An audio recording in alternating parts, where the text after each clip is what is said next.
കൈവശം കുറച്ച് പണം അധികമായി എത്തിച്ചേർന്നാൽ നിലവിലുള്ള ഭവന വായ്പ അല്ലെങ്കിൽ ഹോം ലോൺ മുൻകൂറായി അടച്ച് തീർക്കുന്നതാണോ അതോ കൈവശമുള്ള അധിക പണം കൂടുതൽ ആദായം ലഭിക്കാവുന്ന പദ്ധതികൾ നിക്ഷേപിക്കുന്നതാണോ ഉചിതമെന്ന ചോദ്യം ഇടയ്ക്കിടയ്ക്ക് ഉയർന്നു വരാറുണ്ട്.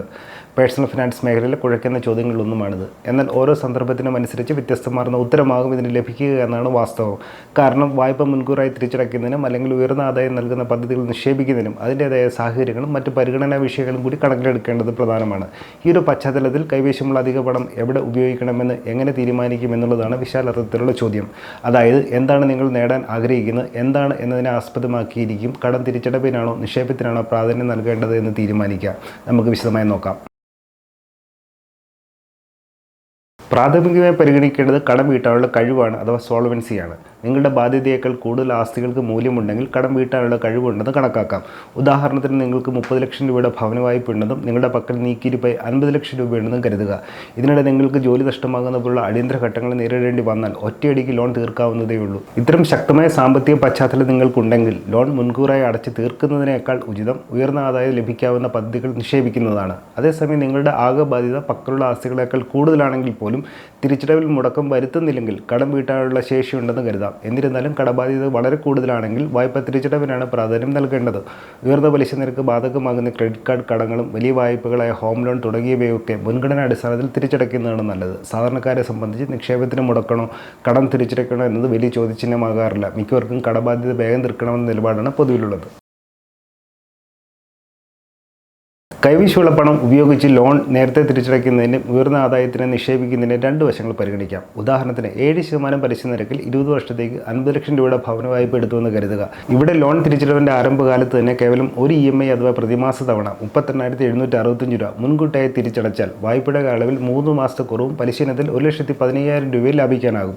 എന്നാൽ ഇതേ EMI തുക 12% ആദായം നൽകുന്ന മ്യൂച്വൽ ഫണ്ടിൽ നിക്ഷേപിച്ചിരുന്നെങ്കിൽ 20 വർഷം കൊണ്ട് ആ തുക 3,4 ലക്ഷമായി മാറിയാണ്. അപ്പോൾ മുൻകൂർ തിരിച്ചടവ് എപ്പോഴാണ് മെച്ചം എന്നത് എന്താണ് നേടാൻ ആഗ്രഹിക്കുന്നതിനെ അടിസ്ഥാനപ്പെടുത്തിയിരിക്കുന്നു. ഒന്നുകിൽ കടം തിരിച്ചടവിനോ നിക്ഷേപത്തിനോ നിങ്ങൾക്ക് പ്രാധാന്യം നൽകാം, അല്ലെങ്കിൽ ഇവ രണ്ടും തമ്മിലുള്ള സന്തുലിതമായ നടപടിയും സ്വീകരിക്കാം. ഭവന വായ്പയുടെ തിരിച്ചടവിൻ്റെ ബാക്കി തുകയിൽ 5% വീതം പ്രതിവർഷം നേരത്തെ തിരിച്ചടയ്ക്കുന്നത് ഗുണകരമാണ്. നിങ്ങൾക്ക് സാമ്പത്തിക ആവശ്യങ്ങൾക്കനുസരിച്ച് ഇതിൽ മാറ്റം വരുത്തുകയും ചെയ്യാം. ചിലർക്ക് ബാധ്യതകൾ വെച്ചുകൊണ്ടിരിക്കുന്ന ഇഷ്ടമല്ല, അവരുടെ മനസ്സമാധാനത്തിൽ അതൊരു നിർണായക ഘടകവുമായി കാണുന്നു. എങ്കിൽ കടബാധ്യതയുടെ ഒരു ഭാഗം തിരിച്ചടച്ച് മനസ്സിന് തെളിച്ചം കൊണ്ടുവരുന്നതിലും തെറ്റില്ല. നിങ്ങളുടെ ജീവിതവുമായി ബന്ധപ്പെട്ട പരിഗണനാ വിഷയങ്ങൾ തിരിച്ചറിയുക. അടിയന്തര ഘട്ടങ്ങളിൽ തരണം ചെയ്യുന്നതിന് പര്യാപ്തമായ ഒരു emergency fund, health insurance, life insurance, ദീർഘകാല നിക്ഷേപ പദ്ധതികളിൽ ചേരുക എന്നിവയൊക്കെ മുഖ്യ പരിഗണനാ വിഷയങ്ങളാകാം.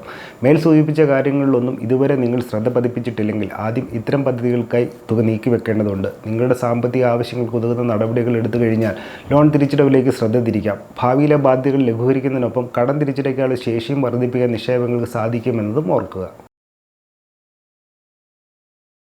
ഭവന വായ്പകളിന്മേൽ ലഭിക്കുന്ന നികുതി ആനുകൂല്യങ്ങളിൽ പരിധി കവിഞ്ഞ് ഭ്രമിക്കരുത്. നിങ്ങൾക്ക് ലോണിൻ്റെ പലിശ നിരക്ക് ഉയർന്നതാണെങ്കിൽ മുൻകൂർ തിരിച്ചടവ് പരിഗണിക്കാം. പ്രത്യേകിച്ചും ലോണിൻ്റെ തിരിച്ചടവിൻ്റെ ആരംഭകാലത്ത് ഇത് നിർണായക നീക്കവുമാണ്. എന്തൊക്കെയായാലും EMI എന്നത് നിങ്ങളുടെ പോക്കറ്റിൽ നിന്നും പുറത്തേക്ക് പോകുന്ന പണമാണ്. നിങ്ങൾ 30% ടാക്സ് സ്ലാബിന് കീഴിലുള്ള വ്യക്തിയാണെങ്കിൽ പ്രതിവർഷം 2 ലക്ഷം രൂപ ലോണിൻ്റെ പലിശയായി ചെലവിടുന്നുണ്ടെങ്കിൽ നിങ്ങൾക്ക് 2 ലക്ഷത്തിൻ്റെ 30% നികുതി ആനുകൂല്യം ലഭിക്കാൻ കഴിയുന്നില്ല. പക്ഷേ നികുതി ആനുകൂല്യം ലഭിക്കുന്ന സമ്പാദ്യ പദ്ധതിയായി PPF നിക്ഷേപിക്കുകയാണെങ്കിൽ ആ പണം നിങ്ങളുടെ കൈവശം തന്നെ നിൽക്കുകയും ചെയ്യുന്നു. രൊക്കം പണമായി മാറ്റുന്നതിനുള്ള ശേഷി അഥവാ ലിക്വിഡിറ്റി കുറവാണെങ്കിലും വായ്പയുടെ ഒരു ഭാഗം മുൻകൂട്ടി തിരിച്ചടയ്ക്കണം എന്ന് കരുതുന്നുണ്ടെങ്കിൽ നിങ്ങൾ പ്രതിമാസ തവണ അഥവാ EMI നേരിയ തോതിൽ വർദ്ധിപ്പിക്കുക. ഇതൊരു മൈക്രോ പ്രീപേയ്മെൻറ്റ് എന്ന നിലയിൽ കണക്കാക്കാവുന്നതാണ്. ഇതിലൂടെ നിങ്ങളുടെ നിക്ഷേപത്തിനായുള്ള സമ്പാദ്യം സ്വതന്ത്രമായി നിലനിർത്താനും സാധിക്കുന്നു. നിക്ഷേപങ്ങൾ നിങ്ങളുടെ സാമ്പത്തിക സ്ഥിതിയെയും ശക്തിപ്പെടുത്തുന്നു. മൈക്രോ പ്രീപേയ്മെൻറ്റുകൾ കടത്തിലെ തിരിച്ചടവ് വേഗവും വർദ്ധിപ്പിക്കുന്നു. ഇത്തരം നിക്ഷേപത്തിനും കടം തിരിച്ചടവിനും ഒരുപോലെ പ്രാധാന്യം നൽകി മുന്നേറാൻ സാധിക്കുന്നു. ഇത് ഏതെങ്കിലും ഒരു നടപടി സ്വീകരിക്കുന്നതിനേക്കാൾ നല്ലതാണ്. ചുരുക്കി പറഞ്ഞാൽ നിങ്ങളുടെ ജീവിതവും ഭാവിയിലേക്കുള്ള സമ്പാദ്യം ശരിയായി ആസൂത്രണം ചെയ്യുക. വിരമിക്കൽ ഘട്ടം അടുത്തെത്തിയാൽ ലോൺ നേരത്തെ തിരിച്ചടയ്ക്കുന്നതും പരിഗണിക്കാം. റിട്ടയർമെൻറ്റ് ജീവിതത്തിലേക്കും ബാധ്യത നീട്ടേണ്ട കാര്യമില്ല. മേൽ സൂചിപ്പിച്ച വിവരം പഠനാവശ്യർത്ഥം നൽകിയതാണ്. ഈ നിക്ഷേപ സംബന്ധമായ തീരുമാനം എടുക്കുന്നതിനുള്ള ഉപദേശമോ നിർദ്ദേശമോ അല്ല. നിക്ഷേപിക്കുന്നതിന് മുമ്പ് സെബി അംഗീകൃത സാമ്പത്തിക വിദഗ്ധരുടെ സേവനം തേടുകയോ അല്ലെങ്കിൽ സ്വന്തം നിലയിൽ കൂടുതൽ പഠനം നടത്തുകയോ നിങ്ങൾക്ക് ചെയ്യാവുന്നതാണ്. കൂടുതൽ വാർത്തകൾക്ക് വിശേഷങ്ങളും ET മലയാളം ഫോളോയെ സബ്സ്ക്രൈബ് ചെയ്യുക. മറ്റൊരു വിഷയമായി വീണ്ടും കാണാം.